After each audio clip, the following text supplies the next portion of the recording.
Welcome to the DNA Show's movie review. Guys, I know you're thinking, what? It's Wednesday. With the conventions of the past couple weeks, everything's thrown off.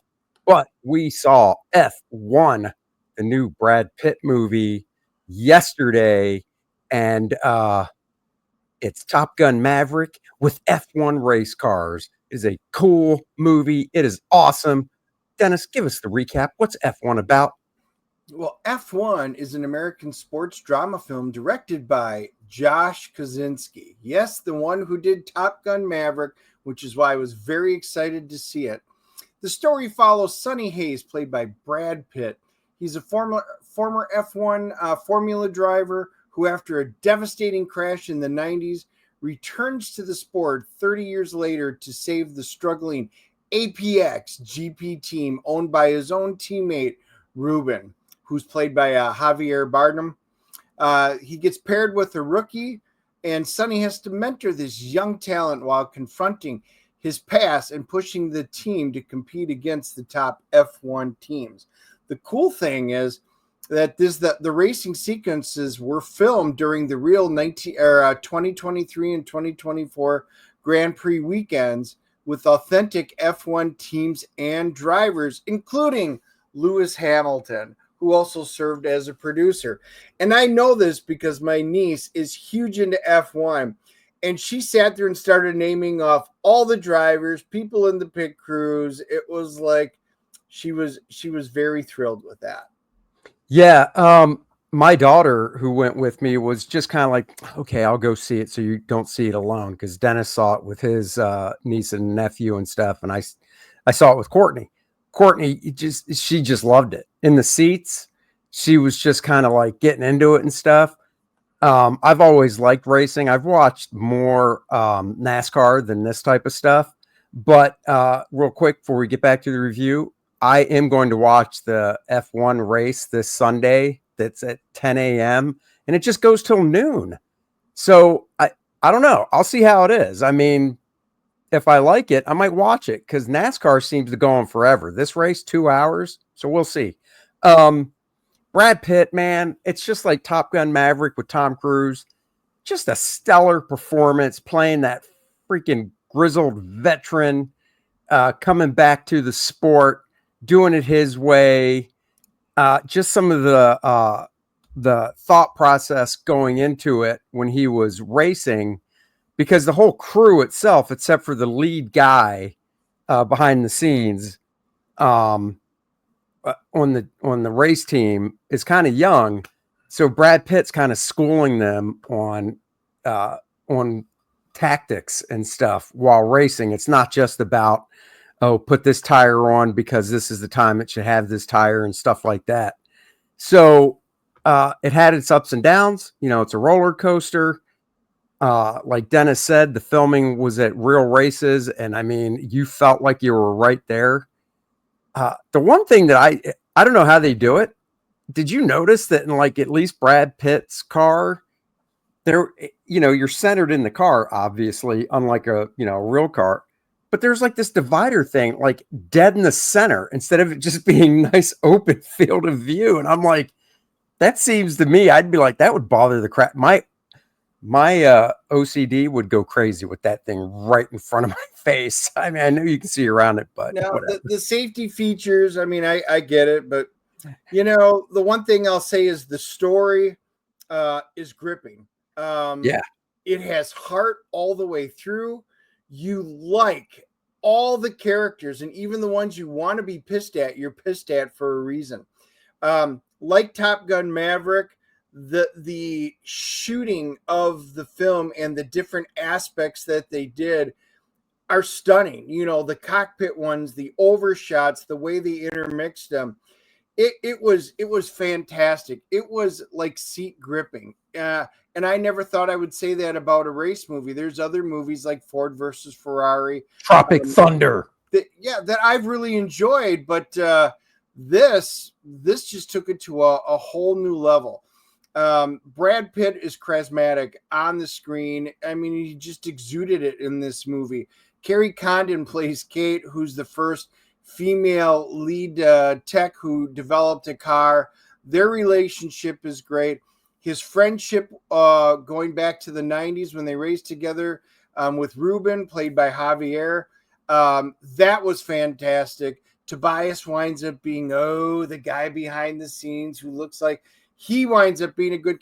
Everybody was. This movie gelled in every aspect that the movie could.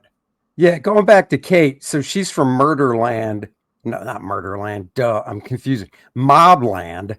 Uh, she was in that as Tom Hardy's wife, and she's fantastic. I mean, just the two different characters she played, and she, kept her accent and stuff. She wasn't playing an American chick in this movie, and she was fantastic. And she brought a level of smarts to the film with her, her character basically being an engineer and stuff.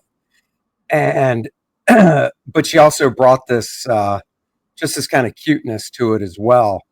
And like Dennis said, it has the underpinnings of Javier Bardem's not necessarily partner, but he works for the board of this racing company, and this guy is trying to kind of undercut Javier. And if the team doesn't win in the racing, it's actually good for him to sell the team, and then he gets a higher spot and so on and so forth. So you've got that aspect. The actor that played the rookie, it's kind of a trope in a way. The old veteran comes in, and you got the rookie that thinks he knows it all, and they get into a couple of skirmishes and stuff because it's like, what are you trying to do out there on the track? But in the end, Brad Pitt and the guy that plays the rookie, that character, do really bond well and come together, and you see the respect build, for Brad's character. Because, like I said, out of the gate, this rookie's like, yeah, who's the dude walking up to us? It looks like a hobo, that's joining the team. And then just the technical aspects of it too, just like in Top Gun Maverick, the director really drilled down on that stuff. So you learn some stuff too, if you're not that familiar with Formula One racing. And I thought that was really cool.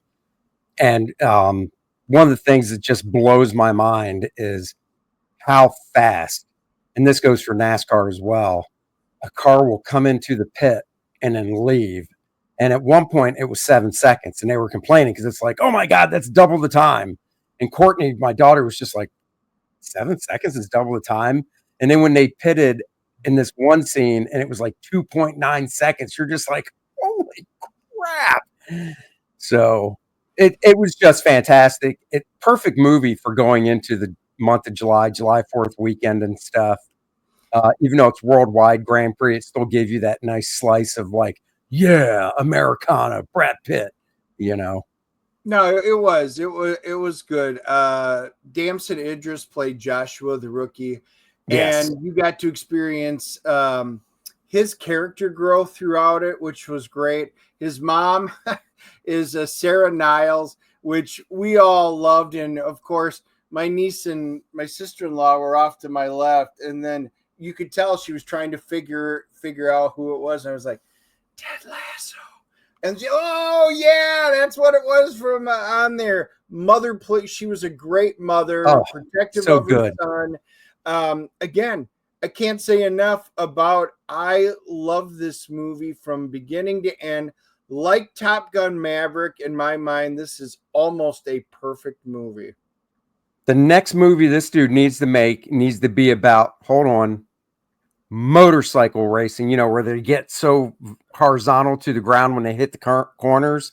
And it needs to be a couple rookies and two old timers that are great at it come in, and it's Brad Pitt and Tom Cruise as the two old timers. Two different teams going against each other. Let's see these two dudes in a manly flick. All right, let's rate this sucker. CGC rating. That's where we rate it from a 0.01 to a 10.0. I believe it's my turn. It is. I'm giving this bad boy a 9.0. I freaking loved it.